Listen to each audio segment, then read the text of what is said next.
क्या है सन्यास? गीता जी में 18वें अध्याय में भगवान कहते कर्मणा काम्य नाम कर्मणाम न्यासम सन्यासम कवयो विदु। काम्य कर्मों का त्याग ही सन्यास है। ये जो हमारी कामनाओं से हम कर्म करते हैं ना, बस ये चाहिए इसलिए हम कथा सुन लें, ये चाहिए इसलिए हम तीर्थ कर लें, ये चाहिए इसलिए मंदिर में जावें, ये चाहिए इसलिए यज्ञ कर लें, ये चाहिए इसलिए अभिषेक कर लें।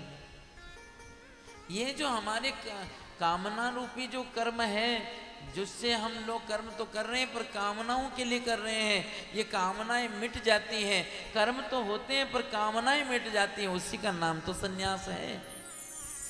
और जब फलासक्ति मिट जाती है, कोई फल की आसक्ति रह नहीं जाती है, तभी तो सन्यास है प्यारे। सन्यास का मतलब कर्मों को छोड़ना नहीं है, सन्यास का अर्थ है कर्मों के फल को छोड़ देना है। आइए ऐसे महाराज भगवान की भक्ति करते हुए ये सब कर्म छूट गए और ये वानप्रस्थ हो गए। एक और अच्छा शब्द है, वन हमारे यहाँ पर कहते हैं आत्मा।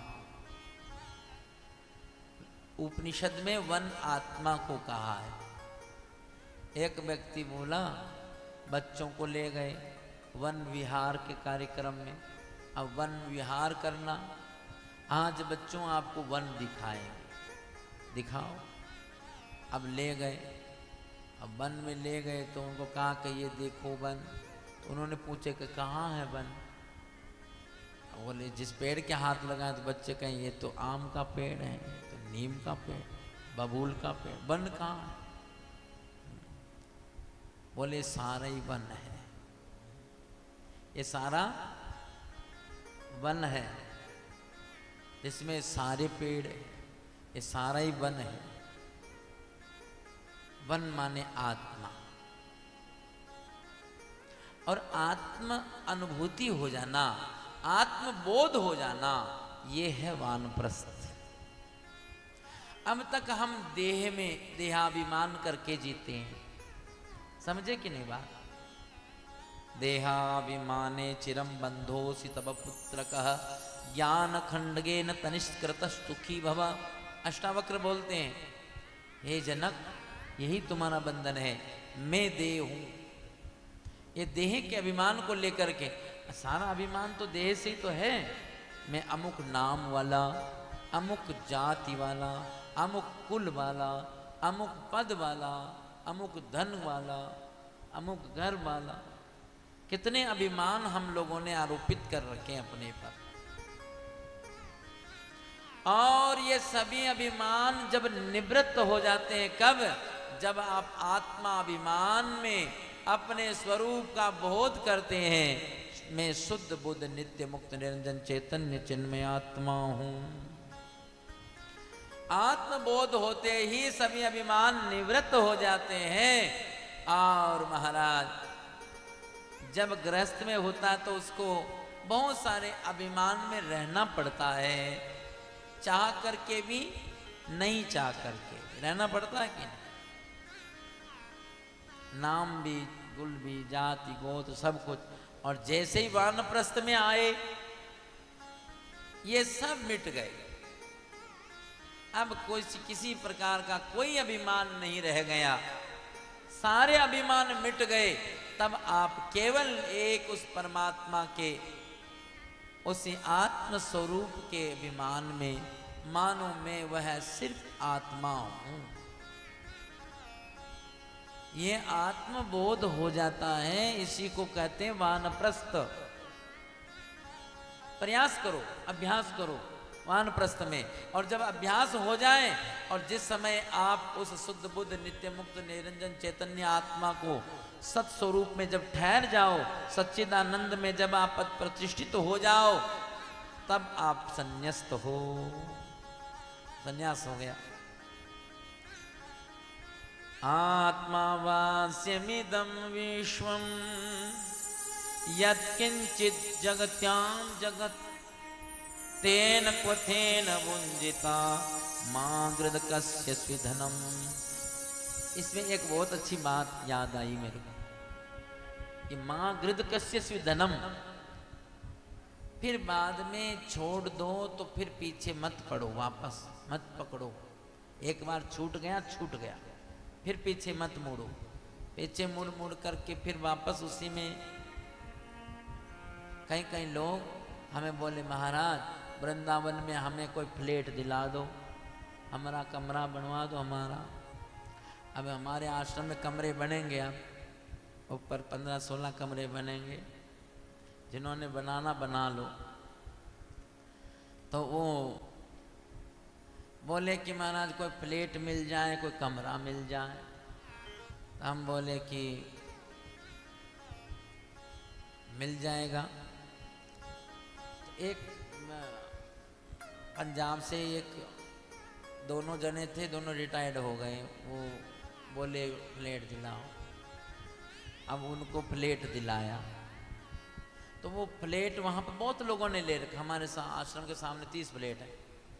अब 30 फ्लैटों में से मुश्किल से 3-4 फ्लैट में ही कोई रहता है, बाकी में किसी में कोई नहीं रहता है। ताले लगे, जाला लगे, धूल जमी, कोई नहीं रहता। 2-3 फ्लैटों में रहते हैं। तो वो फ्लैट मालूम किस काम आता है? वो धमकाने के काम आता है, घर वालों को धमकाने। वो फ्लैट ले लिया, अब घर वालों को बेटे बहू सेवा करें ना कर, बेटे बहू को बोले देखो सेवा नहीं किया, वृंदावन फ्लैट है मेरा, वहाँ चले जाएंगे।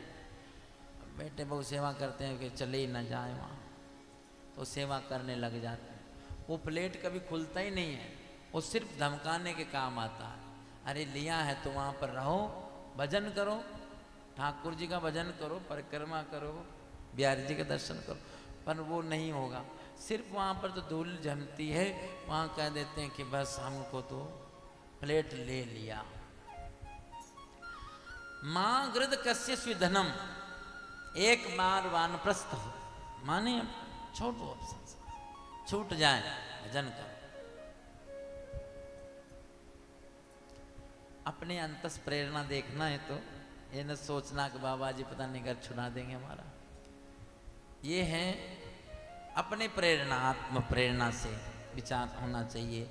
हमारे ऋषियों ने ऐसी संस्कृति बनाई है, वर्णाश्रम की संस्कृति। सीढ़ी दर सीढ़ी चलो ना। कई लोग बोलते हैं तो आप लोग क्यों सन्यास ले लिया जल्दी, बोलते हैं। सन्यास उपनिषद में आता है, एक हाईवे है, हाईवे, उस पर स्टेशन है, ब्रह्मचारी, गृहस्थ, वानप्रस्थ, सन्यास, परमात्मा। मंजिल क्या है? परमात्मा। ये हाईवे बना हुआ है, इस पे स्टेशन है। ये हाईवे पे चलते जाओ। कुछ लोग जो हैं पगडंडी जानते हैं, पगडंडी समझते हो ना,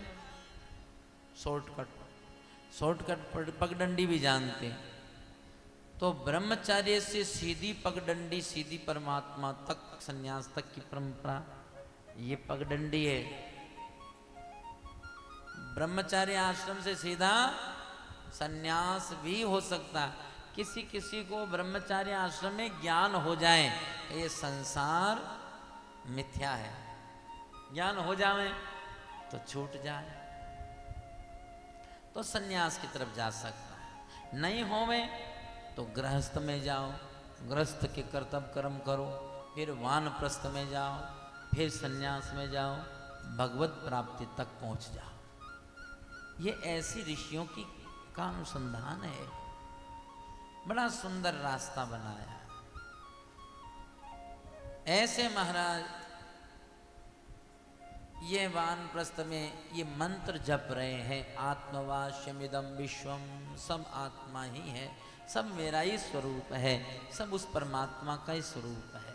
ये बहुत ऊंचा ज्ञान है, बहुत ऊंचा ज्ञान है। आप देखना, थोड़ा सा इस विषय में समझने का प्रयास करना। एक व्यक्ति वह है जो मूर्ति में परमात्मा को देखे, मूर्ति में परमात्मा को देखें। कहीं कहीं तो ऐसे निकम्मे उनको मूर्ति में ही नहीं भगवान नजर आता है, नहीं आता, नहीं आता। इसलिए मूर्ति के सामने जोर जोर से बोलेंगे, लड़ाई करने लग जाएंगे, क्रोध करने लग जाएंगे, संसारी बातें करने लग जाएंगे। अरे उसको भगवान माने तो साक्षात मानो ना, मूर्ति भगवान है ऐसा मान करके एक जगह पर आपको भगवान देखने की सामर्थ्य है कि नहीं? एक जगह देखो, एक मूर्ति में ठाकुर जी भगवान है, और फिर मूर्ति में भगवान देखो, मूर्ति तो जड़ है, बोलेगी नहीं ना। आप तिलक लगा दो, नाक पे लगा दो, तो भी मूर्ति नहीं कुछ कहेगी कि नाक पे क्यों लगाया, नहीं कहेगी। तो चैतन्य देवता भी है। चैतन्य कौन कौन है? तो वेद कहता 4 देवता है। मातृदेवो भव, पितृदेवो भव, आचार्य देवो भव, अतिथि देवो भव। ये देवता है। मंदिर की मूर्ति बोलती नहीं है, घर में बेटी मूर्ति बोलती है, हैं? माता बोलती, पिताजी बोलते हैं, गुरु बोलते हैं, उनको वंदन करो। उनको उसमें परमात्मा नजर आता कि नहीं आता?